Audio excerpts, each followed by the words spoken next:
Masaganang Kokobuhayan. Masaganang Kokobuhayan. At yan ang Masaganang Kokobuhayan, School on the Air on Coconut Production and Processing.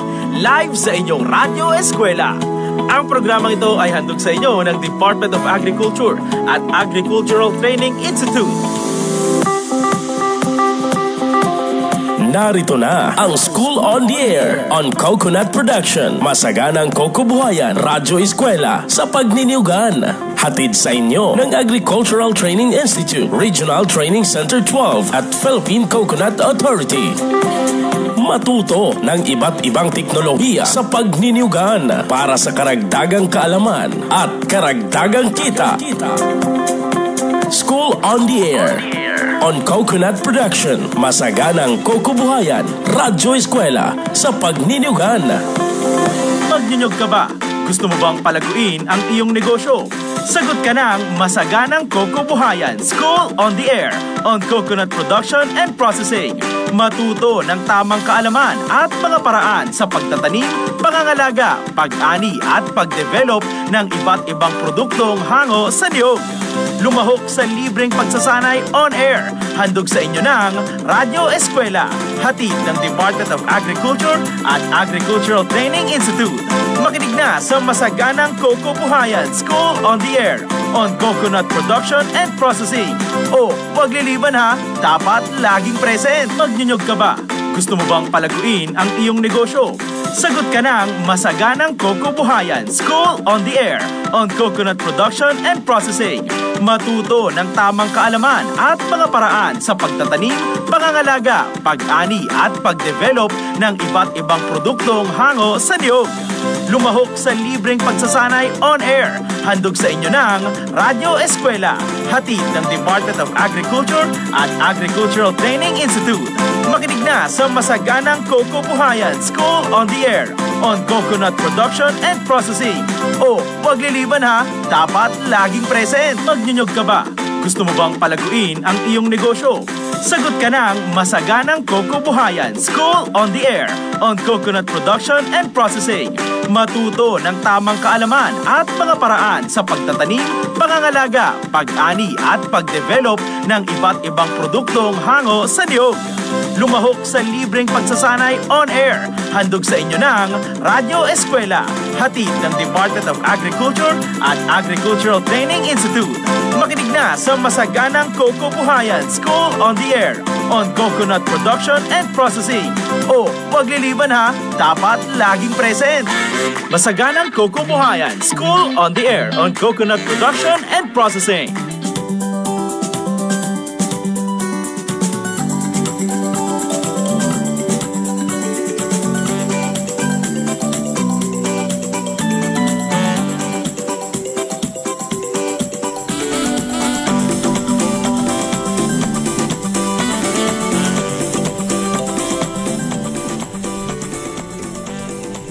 Kayo ay nakikinig sa Masaganang Kokobuhayan, Radyo Eskwela sa Pagniniyugan, or School on the Air on Coconut Production for Region 12. Ang ating eskwelahan sa radyo para sa magsasaka ng niyog sa probinsya ng Sarangani. School on Coconut Production, mga serye ng teknolohiya tungkol sa makabago, wasto, at tamang pamamaraan sa masaganang kokobuhayan.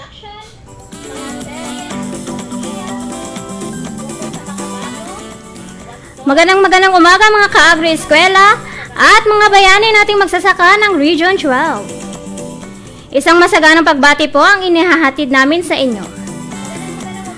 Ako po si Jubilina Bisimbulan, Technical Staff ng ATI Region 12. Itong programa ay hatid sa atin ng Department of Agriculture, Agricultural Training Institute, Regional Training Center 12. Sa pamumuno ni Director Abdul Aydayaan at katuwang ang Philippine Coconut Authority sa pangunguna ni OIC Regional Manager Emily Lorion.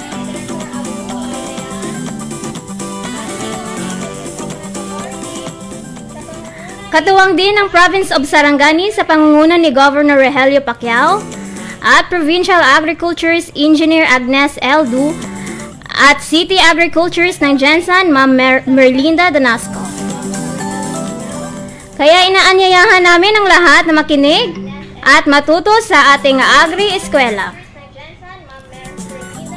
Mapapakinggan tuwing Webes, alas 10 hanggang alas 11 ng umaga sa himpilan ng Agri-Gabay Radio, Max News FM, News FM Kiamba, at Radyo Kasaganaan Maitong. Bago tayo magsimula sa ating episode ngayon, batiin po muna natin ang ating mga ka-Agri-Eskwela na nanonood sa Facebook Live at nakikinig sa kani-kanilang mga radyo.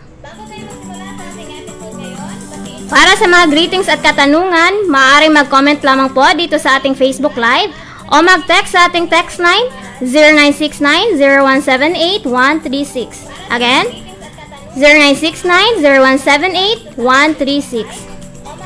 Ayan, bago tayo magsimula sa ating episode ngayon, pasadahan po muna natin ang ating mga nagpapa-shoutout sa ating Facebook Live. Ayan, bago tayo magsimula sa ating episode. Good morning po, Ma'am.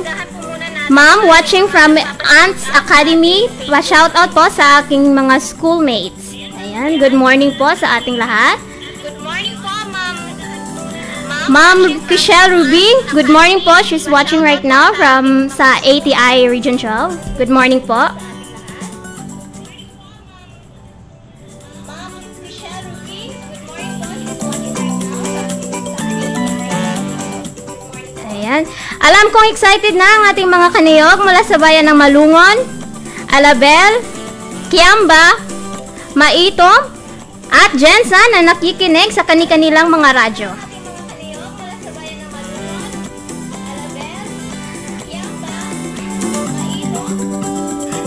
Noong episode 8 ay napag-usapan po natin ang animal livestock integration on dairy coconut. Nakasama natin si Ma'am Jenica Gallego, Agricultures 2 ng PCA Region 12.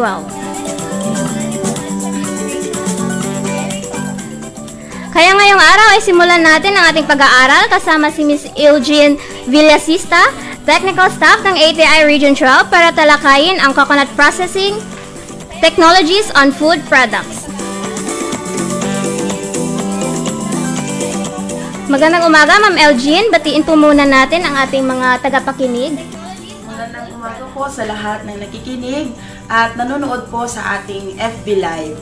Lalong-lalo na po sa mga coconut farmers natin. Ayan.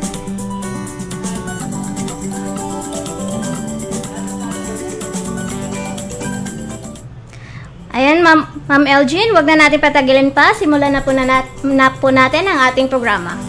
Maraming salamat, Ma'am Jovi, no? So, magsimula na po tayo sa ating topic, no? Coconut products and byproducts. Ano-ano po ba yung mga produkto na maaari nating magawa mula po sa ating niyog, no? First muna, babasahin ko po muna, no? From Revelation or Pahayag, chapter 22 verse 2, in the midst of the street and on either side of the river was there the tree of life, which bare 12 manner of fruits, and yielded her fruit every month, and the leaves of the tree were for the healing of the nation. So, ano po itong sinasabi nating tree of life? Ito po, walang iba kundi ang, of course, ang ating coconut. So, sa panahon po ng mga kalamidad or bagyo, ito lang ang tanging tanim na nakapagbibigay sa atin, no, ng pagkain at inumin. So, malaki po talaga ang tulong ng coconut para sa atin. So, ano-ano pa kaya ang maaari natin gawin sa niyog? Siyempre, no, of course, number 1 sa atin ang kopra. So, maliban sa kopra, ano-ano pa kaya ang pwede natin gawin sa niyog? So, isa-isahin natin yan. Pero bago po yan, konting information lang po, isa po ang Pilipinas sa pinakamaraming produksyon pagdating po sa niyog. Sa ngayon po, ikatlo po tayo na nagkakaroon ng 14.3 billion nuts po per year ang produce ng coconut sa Philippines. Okay? Kasali po tayo, ikatlo po tayo sa pinakamaraming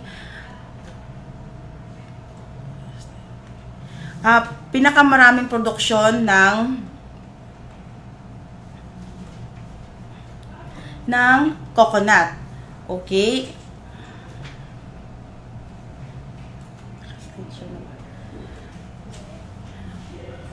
So, at sa additional income naman po, kailangan natin ng value adding, no? Siyempre, gawin natin siyang, for example, no, sa copra, nasanay na lang tayo sa copra, binibilad na lang po natin sa dryer. So, gawin natin siyang white copra. So, isa siya sa example ng value adding. Diba, mas mahal na siya compared sa regular na pagbibilad lang ng copra. Another po is buko juice. Imbis na simple buko juice lang siya, dadagdagan natin siya ng melon flavor. So, ibig sabihin, maaari itong tumaas ang kalidad at syempre ang presyo ng ating product.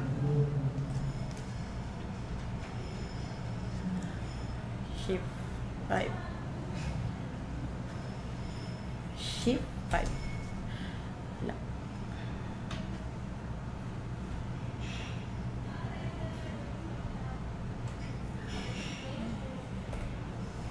Okay, meron po tayo, no, 4 na mahahati po ang produkto natin sa dalawa, no.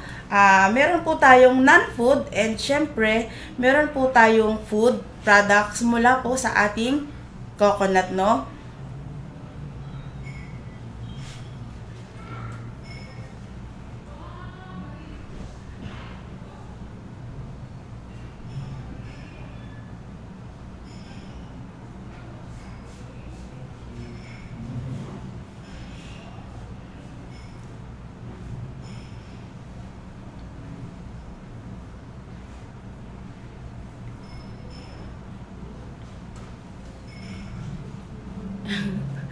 So, ano-ano po ba yung non-food and food products na pwede nating magawa mula sa niyog, no? Meron po tayong dalawa, non-food and food, of course. So, ano po yung mga products na meron sa non-food? Magmumula po ang non-food, syempre, sa bunot. Meron po, makakagawa po tayo ng coco coir, coconut, coco peat, and of course, marami pang iba, no? Lalong-lalo na sa mga botones. Pwede rin siyang gawin mga bracelet, ganon, okay? So, sa bunot po muna tayo, no? Yan na nga po, sabi ko, pwede po tayo makagawa dyan ng coco twine, talubid, lugs, and doormats, and pwede rin po para sa plant pots and poles, at saka marami pa pong iba. So, sa tuba naman po, sa food naman po tayo, no? Sa tuba, meron po tayo, syempre, number 1 dyan ang tuba. Sugar, vinegar, balsamic sauce, honey, toyo, alcohol, and etc. Itong balsamic sauce po, ito po yung hinahalo natin, no, sa dressing para sa salads. Pangalawa naman po is ang gata, coconut milk. Ano po yung pwede nating gawin dyan? Marami po talaga tayong magawa dyan, no? Number 1 na dyan ang VCO, desiccated coconut. From desiccated coconut, pwede po natin siyang gawing flour, coconut flour, and pwede po natin siyang gawing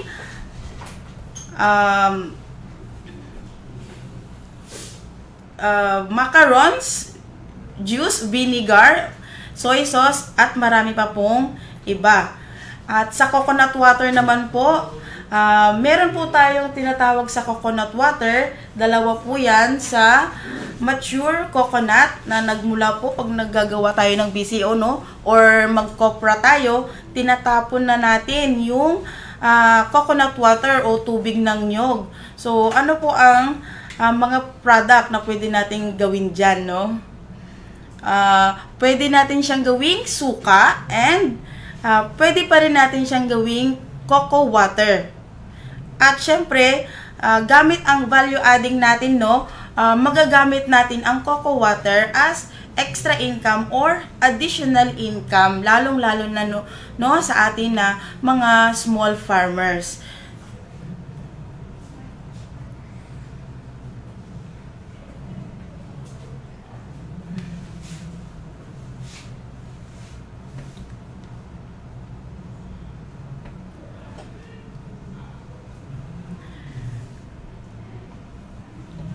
So, maliban po sa cocoa water, meron din po tayong bagul, kung sa English po ay coconut shell. So, ano po yung pwede natin gawing sa shell? Number 1 po niya na product is of course ang uling or charcoal. So, pwede rin siyang butunes, bowl, pwede rin natin siyang gawing sandok, quintas, bracelet, at marami pa pong iba. And then, sa non-food products po, yun na yung sinasabi natin, no, na cocoa coir, cocoa peat, cocoa twine, coconut, and or cocoa lugs. So, paano po natin maipaghihiwalay yung cocoa coir sa cocoa peat? Through decorticating machine po, no, para sa ating bunot. Dito po ay hinihiwalay ang cocoa coir or fiber at ang cocoa peat mula sa bunot. Okay? Through decortication process, meron po dyan 40% lamang po, no, ang meron sa ating cocoa fiber or cocoa coir, and then 60% po dyan, no, is ang cocoa peat. Cocoa peat is a natural fiber particles made out of coconut husk, and of course ginagamit po ito sa hydroponics at saka mga gardens na potting material.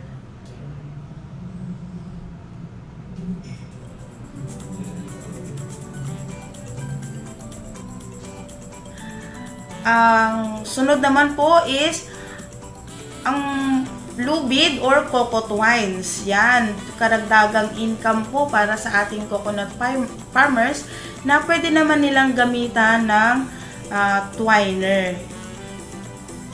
And then, coconuts naman din po na ginagamitan po ng ating weaving machine. And then, sa coconut, nagkakahalaga po yan, no, sa ngayon, ang pagkakaalam ko, nasa 6,000 to 9,000 pesos ang isang rolyo ng coconut na may dimension, no, na 1 meter by 50 meters. Saan po ba yan ginagamit ang coconut na yan? Ayan, isa po yan sa pinaggagamitan ng coconut, no? Installation of geonets and other wire-based products as protective cover and erosion control in sloping terrains and other vulnerable areas using in bioengineering technology. So, kung nakakadaan po kayo sa mga medyo slopey na daan, makikita po ninyo yan, coconut. And of course, hindi lamang po coconut yan. Of course, tinataniman din po yan ng vetiver grass or kakawate, nang sa ganun naman po is ma-sustain yung ating coconut, and of course makaiwas po talaga siya sa soil erosion. Sa local market naman po niya, no, ang number 1 po na market ng coconut is ang mining companies, government institution like DPWH, DNR, NIA, and sometimes LGUs, exporters, and construction companies. Minsan, ang Dole Philippines din po ang isang market nito. Sa pagniniugan para sa karagdagang kaalaman at karagdagang kita. School on the Air. Sagalang Kokobuhayan, Radyo Eskwela sa pagniniugan. So, sa food products naman po tayo, no? Meron po tayo dyan, virgin coconut oil, cocoa sugar, balsamic sauce, and vinegar. So, marami pa po talagang ibang products. Meron ang coconut, pero mag-focus po muna tayo dito sa 4 na ito. Sige, simulan po natin, no, sa virgin coconut oil. Ano po ba ang kakailanganin natin sa paggawa ng virgin coconut oil or VCO? So, bago yan, no, konting information lang po muna tayo sa VCO. Bakit siya tinawag na virgin coconut oil, no? So, ito po yung dahilan. Processed by mechanical or natural means with or without the use of heat, which does not lead to any alteration of the oil. So, yun po yung dahilan. Ang VCO ay nagmula ito sa coconut meat. Ito ay maaaring inumin o for consumption ng mga tao. Ano-ano ba yung mga health benefits na pwede natin makuha sa VCO? Number 1 po dyan, antiviral properties po dyan. Katatapos lamang po, no, ng COVID-19 and na-prove po ang VCO is antiviral and nakaka-reduce po siya ng cause ng COVID-19. And mapapanood nyo po yan, may video po ang DOST na nagpo-prove na may effect po yung VCO sa atin. And then antibacterial din siya, antifungal, and anti-parasite, and pwede rin po siyang i-take as weight loss. Okay, ano po yung mga kakailanganin naman natin, no? Equipments needed. Number 1 po, kailangan natin ng bolo or dehusker, transparent container, motorized na grater or pwede naman pong mano-mano, and dehydrator. Kung wala naman pong dehydrator, meron po tayong alternative na pwedeng gawin sa VCO, and of course ang lalagyan kung saan natin pwedeng i-store ang ating VCO. So, first na procedure, ano po yung una nating gagawin sa VCO? Number 1, selection. Second po, dehusking. Third, splitting.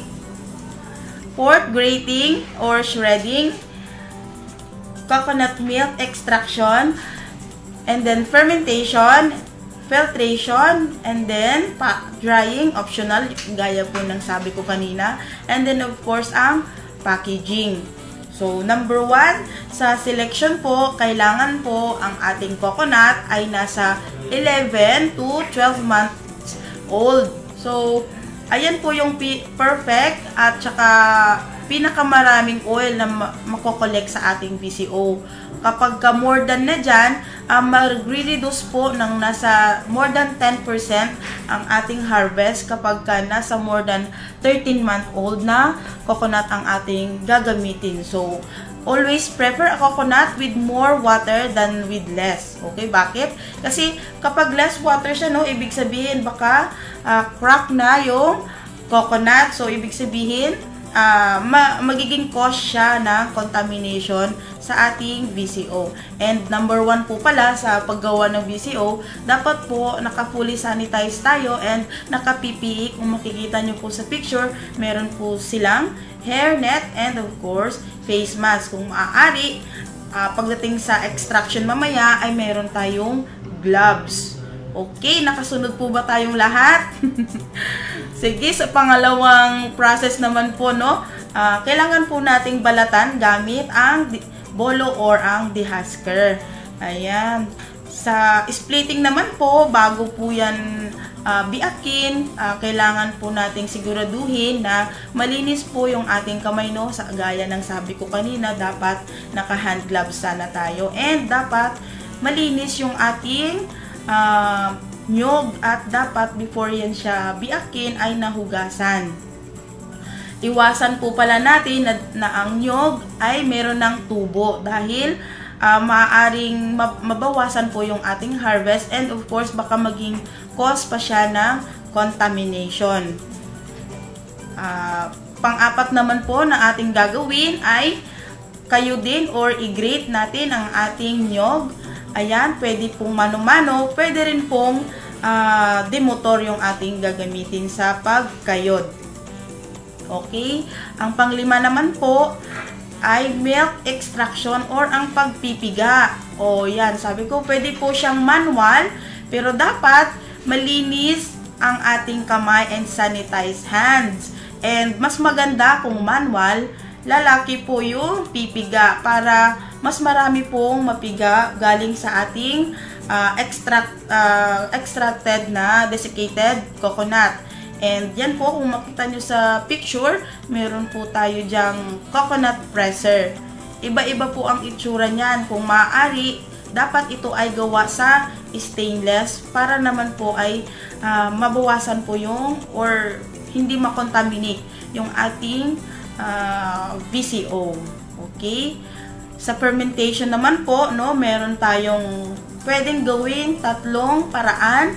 Yan po ay ang natural fermentation, dilution fermentation, and slow heat process. Meron pa pong pang-apat yan, kaso pwede nyo naman yung panoodin sa YouTube na lang, yung refrigeration method. Gumagamit po sila ng ref. Okay. Sige, sa natural fermentation naman na tayo, no?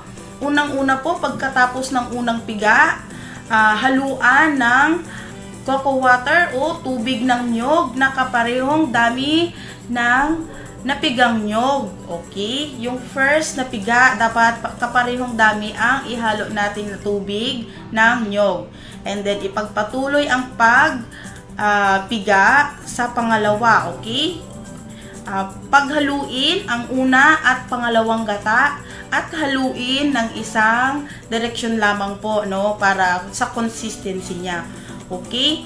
Isalin naman po sa transparent na container at takpan ng katsa o malinis na tela.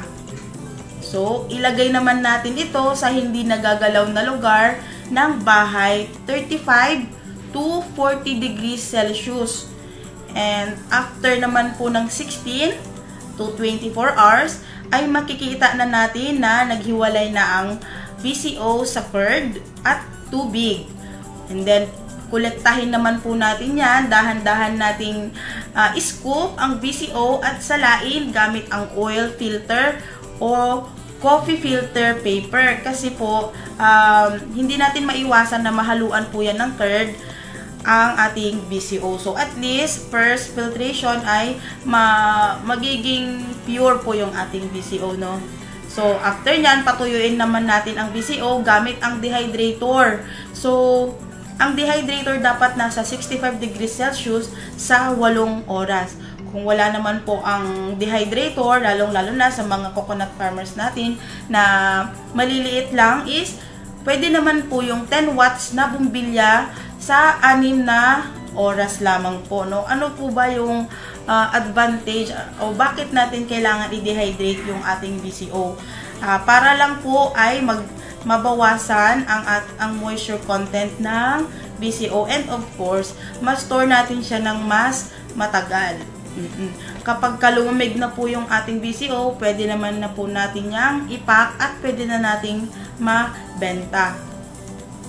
Okay, sa dilution fermentation naman po, ibang-iba ito siya doon sa ating first method.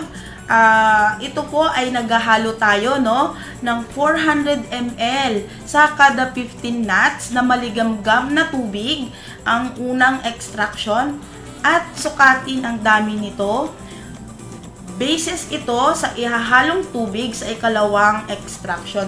So, kung gaano po karami yung ating na-extract or napiga sa unang piga, ay ganun din po karami ang ihahalo natin sa sapal sa pangalawang piga. Okay?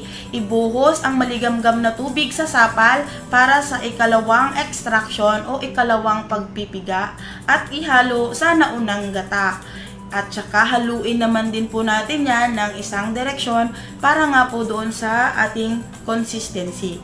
Okay? Isettle naman po natin yan. Ilagay natin ito sa hindi nagagalaw na lugar sa area ng bahay ninyo. Ganun pa rin po is 35 to 40 degrees Celsius. Or after naman po ng 16 to 24 hours, ay makikita na naghiwalay na ang BCO sa curd at tubig. So, sa 16 hours, pwede naman din po nating i-collect. Pero kung gusto ninyo na mas marami pang makolekt, is pwede naman po hanggang 24 hours. Okay? Kolektahin ng dahan-dahan ang BCO at salain gamit ang oil filter o coffee filter paper, or kung wala naman po, kahit anong gamitin nyo na pangsala, ay pwede naman din po.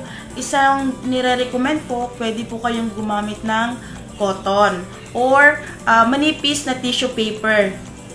Okay? Patuyuin naman ito, gamit pa rin po yung dehydrator, or lalong-lalo na sa inyo, kung wala po talaga kayong pambili niyan, or tamad na kayong maggawa sa 10 watts bumbilya, no?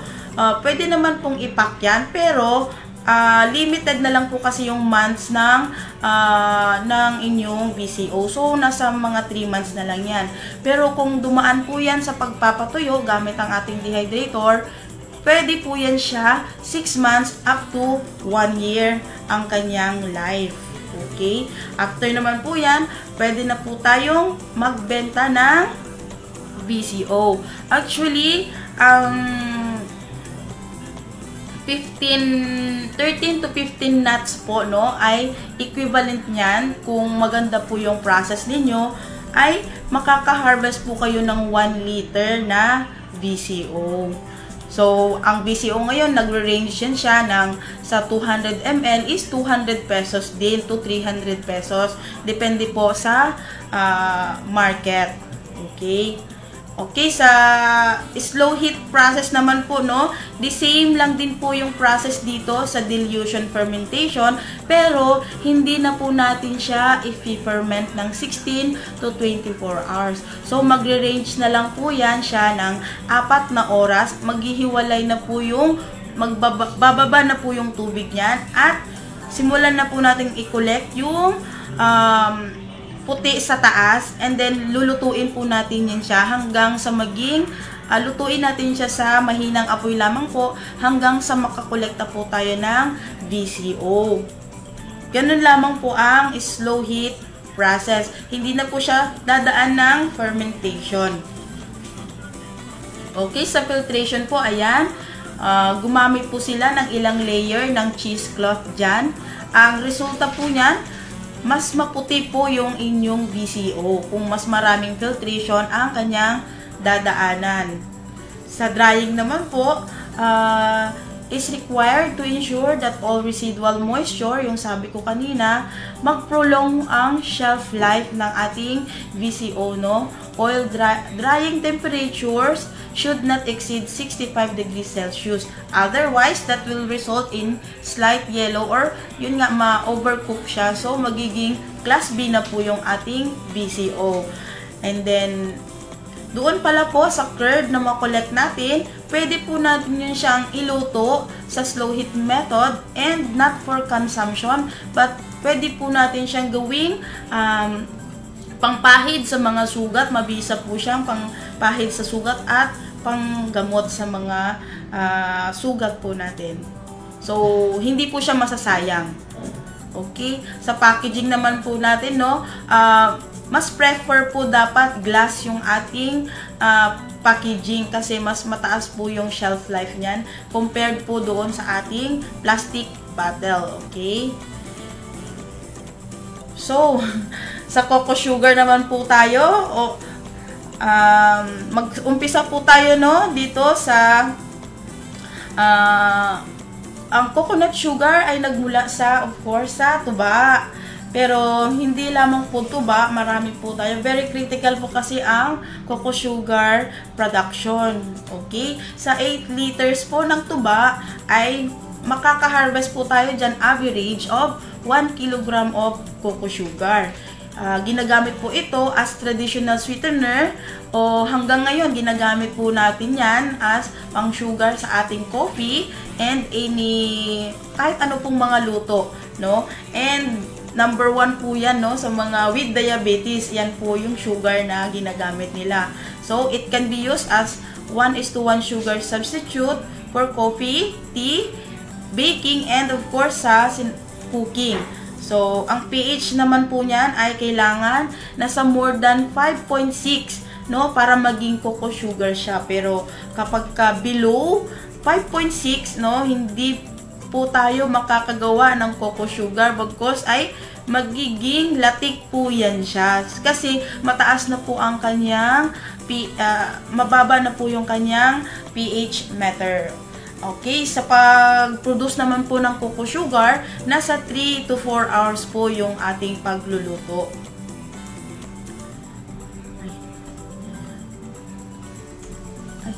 Makita ba?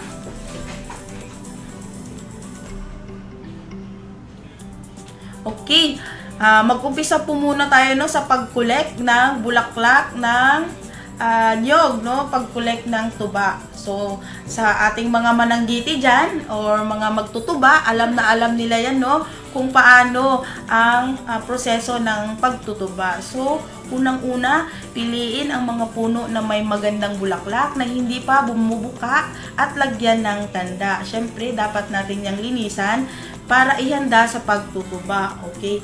Ang bulaklak naman po na bumuka na ay hindi na pwedeng tubaan.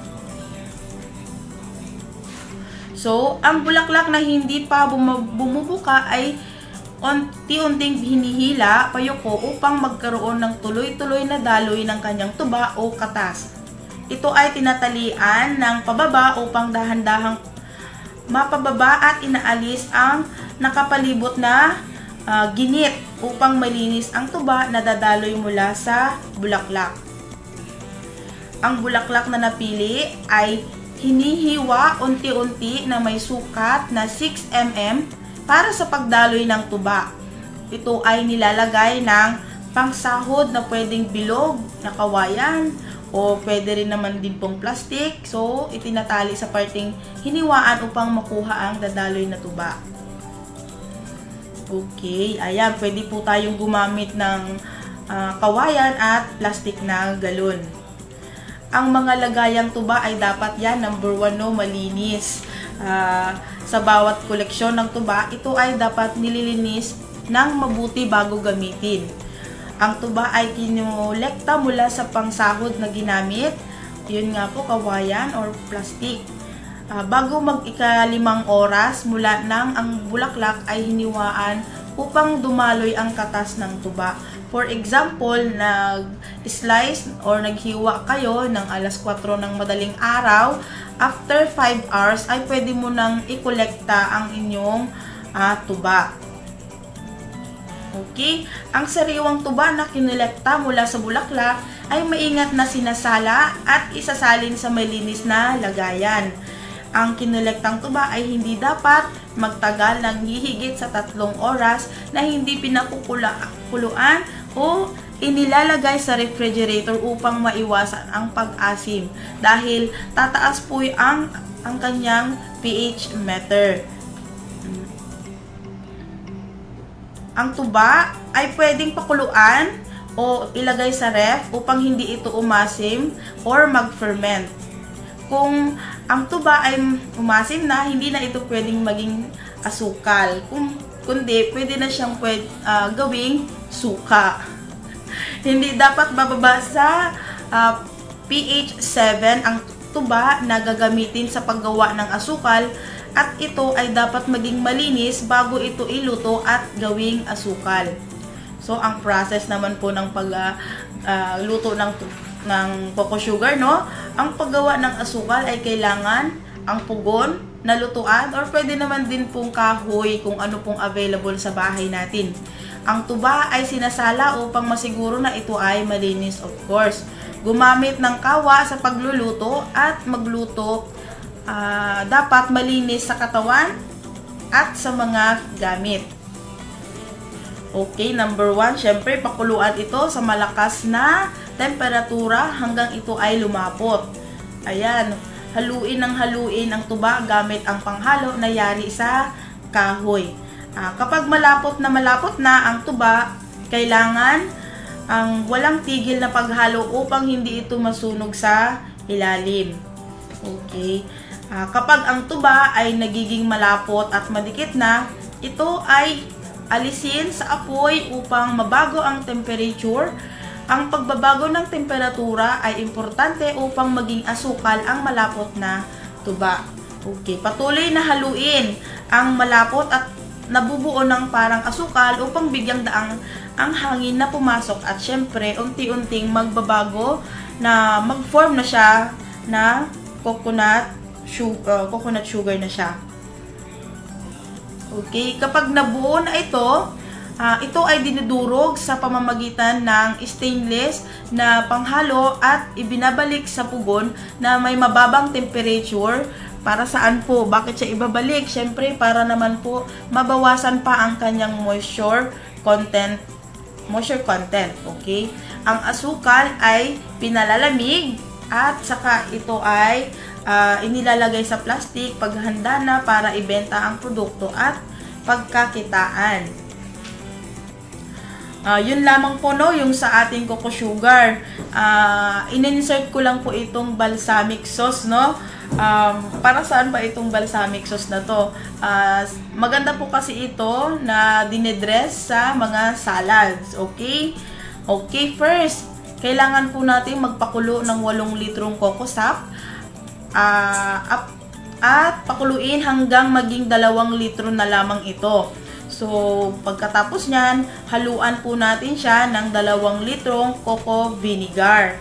And then, pakuluin po natin yan ulit hanggang sa maging 3 litro na. Ayan. Hanggang sa maging consistent na po yung kanyang lapot. And pwede na po natin ipalamig at i-pack at pwede na nating ibenta. So, ano pong lasa ng balsamic sauce? Balsamic sauce, medyo maasim-asim siya and matamis. Sweet and sour siya na flavor. Ganon. So, magre-range po yan, no? Pwede mo siyang ibenta ng 100 to 200 pesos per bottle. So, sa 3 liters na harvest mo from balsamic sauce, makakagawa ka dyan ng 12 bottles. 8 times 150 mo yan, no? May extra income ka na 1,800. Diyan lamang po, no? From 8 liters of coco sap. Okay? Ano pa po yung pwede natin gawin? Ayan, sa coco water. Ano po yung pwede natin gawin sa coco water? Pwede po natin yan siyang gawing buko juice, ganyan, di ba? Pero, yung paggawa natin ng VCO, di ba tinatapon na natin yung tubig dyan? Or pag kopras, di ba tinatapon na natin ang tubig dyan? So, ngayon, pwede pala natin yan siyang extra income pa. Mag-sacrifice lang ng konti at pwede na siyang maging convert into cash at extra income. So, ano ba yung pwede natin gawin sa mature coconut water na yan? So, number 1, no, pwede natin siyang gawing suka, no, mula sa tubig ng nyog. So, ano po yung mga materials na kakailanganin natin dyan? Of course, ang coco water. Maghanda po tayo ng 1 litro. 1/4 cups white sugar or coco sugar, pwede naman din po, or brown sugar kung wala yung white sugar, okay? So, 1/4 tablespoon na yeast, and then 200 ml mother vinegar. Ano ba yung mother vinegar na yan? Kung makikita nyo po yung suka ninyo na matagal na, yung sa ilalim na medyo jelly-like siya, yun po ang tinatawag nating mother vinegar. So, bakit tayo maghahalo niyan, no? Mas maganda kasi maghalo niyan para mas mabilis pong umasim yung ating suka. Kasi kung hindi po, baka abutin po tayo ng taon bago umasim yung ating tubig ng nyog. Okay, ano po ba yung mga gagawin natin para po makagawa tayo ng suka mula sa tubig ng nyog? Okay, syempre, number 1, kailangan mong salain yung tubig ng nyog, no? Para masigurado naman nating malinis. Okay? And then, dissolve the sugar in coconut water. Yung coco sugar natin, ihalo natin sa coco water. And then, pakuluan po natin yan ng 10 to 20 minutes. of course, at 65 degrees Celsius pa rin. Or kung wala naman po talaga tayong temperature check is, basta mapakuluan lang po natin yan siya ng 10 to 20 minutes. And then, palamigin po natin yan at dagdagan natin ng 1/4 tablespoon na yeast. Para saan po ba yung yeast na yan? Ang yeast po kasi, sila yung nagko-consume ng sugar and of course, sila yung nag-excrete ng alcohol na nagkukos naman po ng pag-asim ng tubig ng niyog. So, after po yan,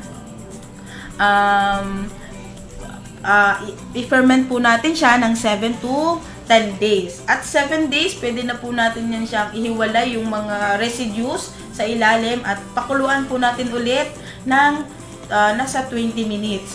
At idagdag na po natin, add starter, yung mother vinegar, and then pwede naman po natin yan siyang i-ferment ulit up to 1 month hanggang sa ma-attain natin yung acidity na gusto natin or yung gusto nating kaasim ng suka. Okay. Next po, suka mula sa tuba naman po. Yun, sabi ko, yung kapag less than 5.6 na yung kanyang pH meter, no? Gawin na lang natin yung suka. Hindi na siya pwedeng gawing asukal. Okay? So, ano ba yung gagawin natin sa mga farmers natin dyan? Pagka-collect ng tuba, iniiwan na lang yan hanggang sa mag-asim. So, hindi natin alam kung kailan siya aasim. Pero may way po tayo dyan, no? Para mapabilis yung kanyang pag-asim. No? Una, magkolekta syempre ng tuba, salain para naman po malinis ang tuba at takpan ng malinis na tela para po yan sa aeration at maiwasan ang contamination. I-ferment po natin ito ng 60 days or 30 to 60 days. Sa iba po, no, lalo na yung mga lolo at lola natin, ang gamit po nila sa pagpapaasim ng tuba, banga, no? Tapos ilabas lang nila sa labas ng bahay at binibilad nila sa araw para mabilis daw mag-asim. And effective naman yun siya. And so sa process naman natin, kung ayaw nyo naman po ng ganong process, pakuluan lang natin ito ng 5 to 10 minutes para mapanitili ang quality ng suka. So, palamigin at isalin sa malinis na lagayan or bote. Hayaan naman po natin ito ng another 30 days hanggang sa desired sourness ng suka. Okay, additional pa na income, no, is yung bags, plant holders, ganyan, ano pa yan, o yan, sa mga plantito at plantita. Bed mattress, no? Galing sa atin yan, Coco Choir. Pagbalik sa atin, mahal na yan. Kaya kung pwede, kayo as co-op, ini-encourage ko po kayo gumawa, no, ng co-op or magsali sa co-op nang sa ganun ay makaprocess po kayo, no, kung ano po ang gusto niyo at maka-avail ng shared facilities from sa ating mga partner agencies. Okay, yan. Pwede rin po tayong gumawa ng basket mula po sa Coco Choir and of course sa other handicrafts. And yun lamang po, no, yung ating presentation. Maraming salamat po sa pakikinig and gusto ko pong iwan sa inyo na ang best way to master a thing is to learn heartily. Maraming salamat po. Ayan. Talaga namang ano po, no, in just a single tree, marami po tayong magagawa sa isang niyog. Ayan, maraming salamat po maraming salamat Ma'am Elgin sa pagbibigay linaw sa ating magsasaka kung ano ang coconut processing technologies for food products. Para sa mga katanungan, maaari lamang pong mag-comment dito sa ating Facebook Live o mag-text sa ating text line 0969-0178-136. Ayan. Pabati po muna tayo, no? Good morning po from Baguio, si Sir JL Oman and Ma'am Hana, good morning po. Ma'am Donna Jean Fabrigar watching from ATI 12. Ma'am J. Ann, good morning po from watching. She's watching na nandun po siya sa Lawag City. From Jim Roy Orpano Escobar, good morning po sa lahat. From Ignat Oy Selbin, good morning po ma'am. Pa-shoutout po sa mga kasama naming nakikinig ngayon. Sa Berningyo from Pait Pook Purok 3. Nagpapa-shoutout din po si Marjorie Muhong from Purok 3 Pait. Nanonood din si Ma'am Lordette Estanyo. Go, go, go, Ma'am Elgin. From Jovelyn Tangi Salinto, good morning po good morning everyone. Good morning po from watching from Ants Academy. Pa-shoutout po sa aking schoolmate ma'am. From Estela Masalon, good morning, watching from Barangay Blaan, Malungon, Sarangani Province. And most especially to my classmate Jovelyn Salawa and Darlene Carawe. Good morning po sa inyong lahat.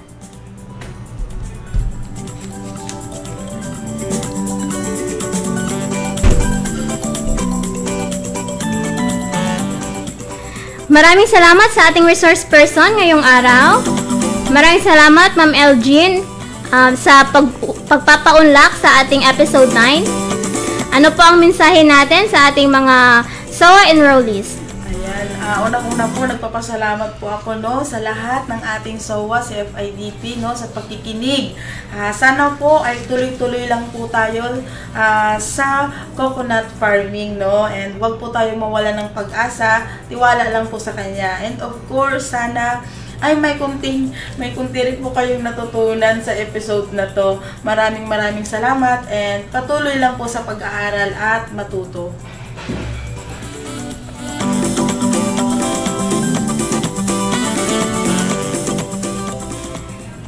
At dyan nagtatapos ang ating masaganang kokobuhayan, Radyo Eskwela sa Pagniniyugan, or School on the Air ang Coconut Production for Region 12, Episode 9.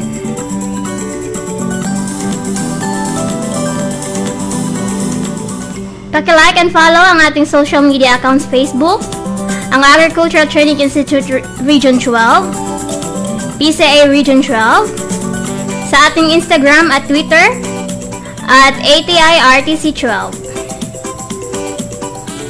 Ang schedule po ng ating SOA ay tuwing Webes, alas 10 hanggang alas 11 ng umaga.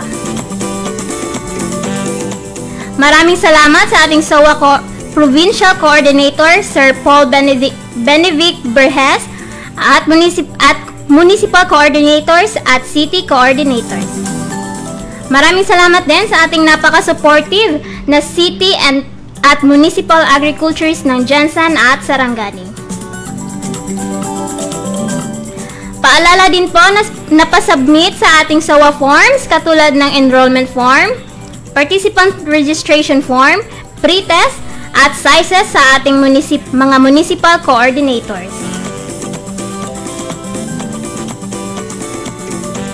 At dyan na po nagtatapos ang ating programa sa ngalan ng ating ATI Director, Engineer Remelin R. Ricoter, Deputy Director Antonieta J. Arceo, ATI 12 Center Director Abdul I. Dayaan, PCA Region 12 OIC Regional Manager Ma'am Emily Lorion, PCA Sarangani Acting Division Chief Sir Jerry Prunco, Sarangani Provincial Governor Rogelio Pacquiao, Provincial Agriculturist Ma'am Agnes L. Du, Jensen City Mayor Lorely Pacquiao, City Agriculturist Ma'am Merlinda Donasco, at si FIDP Region 12 Focal Person Engineer Chofilo Humawan Jr. Para sa ating susunod na episode, pag-uusapan natin ang coconut processing technologies for non-food naman. Hanggang sa muling episode ng ating SOA, ako po si Jovelina Bisimbula na nag-iiwan ng isang magandang umaga, mga bayaning magsasaka. Here in the Agricultural Training Institute, Regional Training Center 12, we offer to citizens, farmers, fisher folks and extension workers the quality assistance they deserve. Magnyunyog ka ba? Gusto mo bang palaguin ang iyong negosyo? Sagot ka ng Masaganang Kokobuhayan School on the Air on Coconut Production and Processing. Matuto ng tamang kaalaman at mga paraan sa pagtatanim, pangangalaga, pag-ani at pag-develop ng iba't ibang produktong hango sa niyog. Lumahok sa libreng pagsasanay on air. Handog sa inyo ng Radyo Eskwela, hatid ng Department of Agriculture at Agricultural Training Institute. Makinig na sa Masaganang Kokobuhayan School on the Air on Coconut Production and Processing. O, pagliliban ha, dapat laging present!